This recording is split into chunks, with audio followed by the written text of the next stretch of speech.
Cześć, dzień dobry. Dzisiaj już ledwo chodzę. Mam stopę rozwaloną od tych kamyków na plaży i tego wszystkiego. Ale nagram Wam fajny odcinek, w którym wytłumaczę Ci, co ja bym zrobił, gdybym stracił dosłownie wszystko, co teraz mam i zaczynał od zera. Na szczęście moje podejście jest na tyle zachowawcze i bezpieczne, że nie ma szans, że coś tak tragicznego się wydarzy, ale powiedzmy, że ryzykowałbym ogromnie w jakieś startupy, potraciłbym środki, zaczynałbym od zera, ale miałbym wiedzę, którą posiadam już dzisiaj, zasoby, kontakty, tak? Czyli nie mam w ogóle kasy, startuję od zera, ale mam już tą wiedzę i co ja bym doradzał osobom początkującym. Pierwsze, co bym zrobił, no ja już mam wiedzę, ale jakbyś nie miał wiedzy, to książki, kursy, książki, YouTube, zagraniczny YouTube, nauka języka, takie najprostsze, tanie metody. Bo książkę kosztuje tam 30 zł, 40, 50, zależy w jakim wydawnictwie. Ja już mam wiedzę, więc pierwsze, co bym zrobił, zorganizowałbym jakiegoś live'a, webinar, warsztaty, gdzie trzeba by było zostawić adres e-mail na bramce mailowej, żeby się na takie wydarzenie zapisać. Zebrałbym listę, pierwszą listę chętnych, pierwszą listę maili, stworzyłbym mikrotani produkt, który rozwiązuje jakiś jeden pojedynczy problem tej mojej listy, którą zbieram, i wyświetlił go na stronie po zapisie na webinar, na stronie podziękowania za zapis na webinar. Dzięki czemu mógłbym po paru dniach za pierwszą kasę, którą zarobię, odpalić płatne reklamy na Facebooku. Odpaliłbym tam reklamy i te reklamy zwracałyby mi się jeszcze tego samego dnia, ponieważ miałbym produkt, tak zwany one-time offer, tani produkt, który pokrywałby mi wszystkie koszty marketingu. Dzięki temu w krótkim czasie dotarłbym ze swoim przekazem do większej liczby osób zainteresowanych, tak?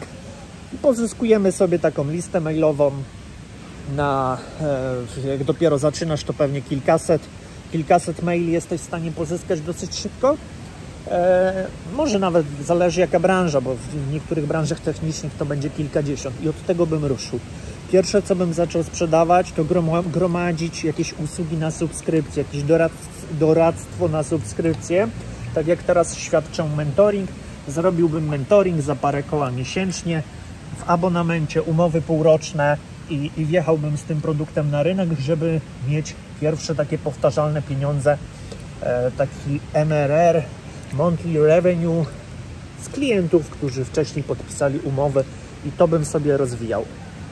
Grzałbym te webinary, żeby zwiększać listę mailową, żeby zwiększać swoją jakąś tam rozpoznawalność, a w międzyczasie domykałbym klientów high-ticketowych za kilka tysięcy miesięcznie na takiej subskrypcji i z nimi bym sobie na początku pracował. Potem, kiedy już bym złapał jakąś skalę, no to bym pewnie uderzał w jakieś kooperacje z innymi twórcami, którzy posiadają zasięgi, crossował te społeczności i budował jakieś projekty razem, żeby jeszcze bardziej przyspieszyć budowę Twojej rozpoznawalności i budowę Twojej listy adresowej. Bo musisz wiedzieć, że w internecie baza mailowa jest walutą. Co mam na myśli? Ty w każdej chwili jesteś w stanie wysłać maila i wymienić swoje maile na pieniądze, tak? Masz jakąś listę, ja mam w tej chwili 7000 adresów, jak publikuję ten film, wrzucam sobie mailiczka i automatycznie leci sobie sprzedaż, tak? Zawsze trochę z tych maili wpada. Jak robię takie podstawowe okienko sprzedażowe, to zawsze, no są to kwoty zawsze 5-cyfrowe z takiej kampanii kilku maili składającej się. Jest to już podstawowy zasób, żeby iść sobie w rynek dalej. Im dalej w las i kiedy te pieniądze się pojawiają, to musisz myśleć bardziej o projektach zasięgowych. Tak jak ja na przykład w tej chwili piszę książkę, która będzie mega dopasiona, ze szczegółami, techniczna, wyjaśniająca, jak działa ten cały marketing od środka, razem z automatyzacjami, sztuczną inteligencją, jak podejść do tematu w 2025 roku. I uwaga, moi drodzy, ta książka nie będzie w ogóle do zarabiania, tylko do budowania marketingu, renomy, budowania zasięgów, budowania jakiejś świadomości też u kolegów, koleżanek w branży. Będzie to coś, co ma pójść szerokim echem, ma wyjść do mainstream, tak? Ma pójść w dużej ilości sztuk. Tani produkt, który mogę sprzedawać nawet na stracie, bo dzięki temu buduję sobie zasięg, popularność, rozpoznawalność.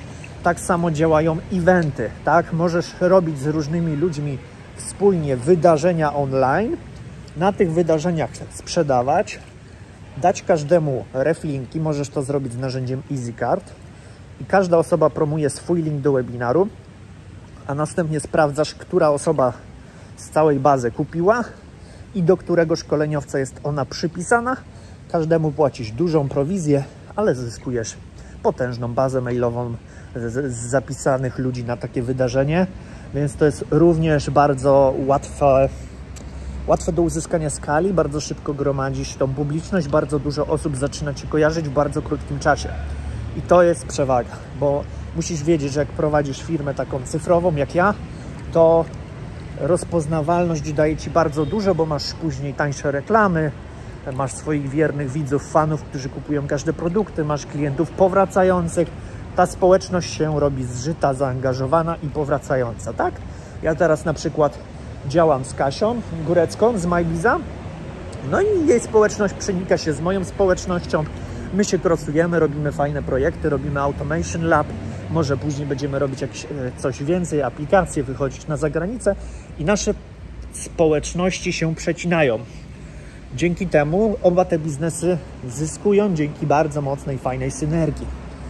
Więc od tego bym zaczął. Musisz pamiętać, lista mailowa, jak najszybciej oszczędzić te parę złotych na reklamę, żeby cokolwiek chodziło i tworzyłbym content. Tworzyłbym content organiczny na YouTube'a, pisałbym może bloga na stronę internetową, chociaż bardziej bym się skupił chyba na marketingu wideo, bo w dzisiejszych czasach ta forma jest najchętniej konsumowana, buduje największe zasięgi i gromadzi buduje autentyczność, gromadzi fajną społeczność zaangażowaną, więc pewnie bym mocniej cisnął w wideo niż w treści pisane, ale treści pisane też bym pewnie robił, bo lubię pisać.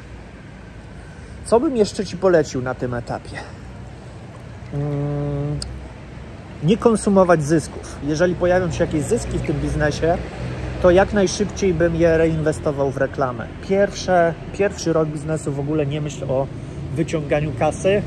Skup się na generowaniu przychodu, pozyskiwaniu klientów, bo to jest ogromna wartość, żeby ci klienci wracali później w przyszłości do Twojego biznesu. Bardzo często osoba, która kupuje raz, wraca po kolejny produkt i po kolejny produkt i po kolejny produkt. Dzięki temu masz zabezpieczony przychód w przyszłych miesiącach, więc polecam taką hybrydę produktów jednorazowych, które płacisz za jakąś tam kwotę X, oraz produkty subskrypcyjne. Też za duże kwoty polecam. Nie bawiłbym się w jakieś tanie subskrypcje, bo wymaga to bardzo dużo zaangażowania i na to sobie mogą pozwolić większe firmy. A jak jesteś mały, to raczej jeśli chodzi o subskrypcję, to coś drogiego. Ja mam subskrypcję po kilka koła miesięcznie i to mi zapewnia stabilizację. Nieważne, czy jest dobry, czy słaby miesiąc, zawsze coś tam z tego skapuję i mam zabezpieczone pieniądze na wypłaty, na jakieś tam szkolenia, na rozwój, na reklamę. Dzięki temu, że mam przychody powtarzalne, tak? Monthly revenue. Skupiłbym się mocno na technologii w dalszym etapie. Na początku sprzedaż, ciśniemy sprzedaż, a potem jak już to wszystko opanujemy, skupiłbym się na technologii. Automatyzację, bramka płatnicza, EasyCardy do gromadzenia wszystkich transakcji, danych o klientach, danych o zamówieniach. Dzięki temu w Stripe będziesz mieć wszystkie statystyki sprzedaży. I ja powtarzam wspólniczce Monice w jednym biznesie w obliczu. Nie obchodzi mnie przelew na konto bankowe, bo ja tego nie będę widział w podsumowaniu rocznym czy kwartalnym w statystykach. Wszystkie przelewy mają iść przez bramkę EasyCard do Stripe'a. Dzięki temu ja monitoruję, w jakim kierunku ten biznes podąża. Za który sznurek mam pociągnąć, gdzie mam dosypać więcej kasy na reklamę, czy do Google'a, czy do Facebooka. Ja to wszystko jestem w stanie sobie ocenić, mając precyzyjne raporty. A jeżeli robicie to ręcznie, jakieś przelewy na mBank czy coś, ja tak kiedyś robiłem, to jest dziadostwo. to nie rozwija biznesu, to jest jakiś tam krótkoterminowo, tak można działać, ale długoterminowo powinniście mieć wszystko podpięte w bramkach płatniczych, generować linki do płatności, automatycznie wystawiać faktury i monitorować ten przepływ klientów. Dzięki temu, że użyjecie takiej bramki płatniczej, to będą się odpalać też różne automatyzacje, porzucone koszyki, automatyzacja z odnowieniami subskrypcji, automatyzacja z zakończeniem subskrypcji, z ratowaniem klientów, żeby powrócili do Twojego biznesu. Maile, które mają podnieść lifetime value, czyli po zakupie. Czyli kupiłeś jeden produkt, no to mam jeszcze dla Ciebie okazję, kup sobie produkt numer 2. Więc bazowałbym mocno później już na technologii. Zacząłbym automatyzować social media, żeby jak najmniej robić samemu, a jak najwięcej, żeby robiła sztuczna inteligencja AI. Jakbym do tego podszedłbym do tego w taki sposób, że nagrywam YouTube'a, a z YouTube'a automatycznie tworzy mi się blog, z bloga tworzy mi się też, z YouTube'a tworzą mi się też rolki, TikToki, to wszystko samo się publikuje we wszystkich moich mediach. Ja nie muszę zajmować się niczym oprócz nagrywania odcinków na YouTube. Więc to już jest dla Ciebie bardzo cenna informacja. Potraktuj YouTube jako taki hub biznesowy, hub marketingowy, gdzie wrzucasz treści, a potem z tych treści cały czas tworzy się kolejny content i jest redystrybuowany na wszystkie media społecznościowe. Więc automatyzuj marketing. Kiedy już ten marketing działa i masz mnóstwo zapytań klientów, to jedziemy krok dalej i automatyzujemy komunikację z klientami, czyli komunikację na WhatsAppie, na Instagramie, na skrzynka mailowa. To wszystko sobie zepniecie za pomocą narzędzia Beeper. Beeper jest darmowy, możecie tam mieć wszystkie czaty. Możecie też porobić chatboty według naszego schematu z programu Automation Lab i dzięki tym chatbotom jesteście w stanie automatycznie się komunikować z klientem, rozwiązywać jego wszystkie bieżące pytania, na przykład o przesyłkę, gdzie jest mój produkt, jaki rozmiar koszulki. Możecie wgrać do AI całą bazę wiedzy o Waszej firmie i on będzie się w Waszym imieniu komunikował 24/7, obsługiwał klientów i sprzedawał. Więc to jest bardzo, bardzo cenna taktyka. Czyli najpierw bym zasuwał, budował rozpoznawalność, grzał jak najwcześniej reklamy płatne, żeby zwiększyć listę mailową. Miałbym tani produkt, który mi refinansuje wszystkie reklamy.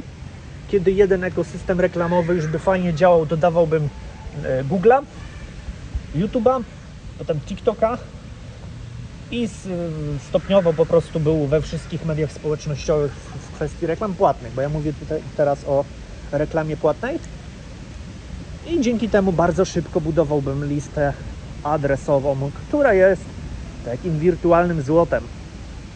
Coś jak Bitcoin, tylko że drukujesz pieniądze na zawołanie. Nie kiedy jest hossa bessa, tylko kiedy potrzebujesz, robisz kampanię i masz z tego przychody. Bardzo fajna sprawa. Ja na przykład na tych wczasach tutaj puściłem parę kampanii mailingowych i mam miesiąc tak naprawdę więcej zarobiłem, jakbym siedział pewnie w Polsce. Więc to jest dla Ciebie jakiś wniosek, że czasami zmiana otoczenia też otwiera głowę na fajne pomysły, ale też po prostu mając zaplecze w postaci bazy mailingowej, jesteś w stanie sobie w sposób powtarzalny generować przychód każdego miesiąca, a nie tylko wtedy, kiedy masz tam dobry okres, zły okres, jest kryzys na rynku, coś tam. To Ciebie nie dotyczy, bo masz zbudowaną bazę subskrybentów, newslettera oraz bazę klientów. Czyli masz bazę klientów, oni chętnie kupią. To są osoby, które z największym prawdopodobieństwem kupią drugi raz, kupią trzeci raz, a być może i czwarty i oni będą generować przychód dla Twojej firmy. Dobrze, no to chyba kończymy. Jeżeli macie pytania, startujecie ze swoimi działalnościami, jesteście gdzieś na jakimś takim wczesnym etapie, dajcie znać w komentarzu, o czym nagrać kolejny film. Podpowiem Wam, jak zacząć, jak rozwijać, co bym zrobił na tym i na tym etapie. Tak, dajcie znać, pomożemy.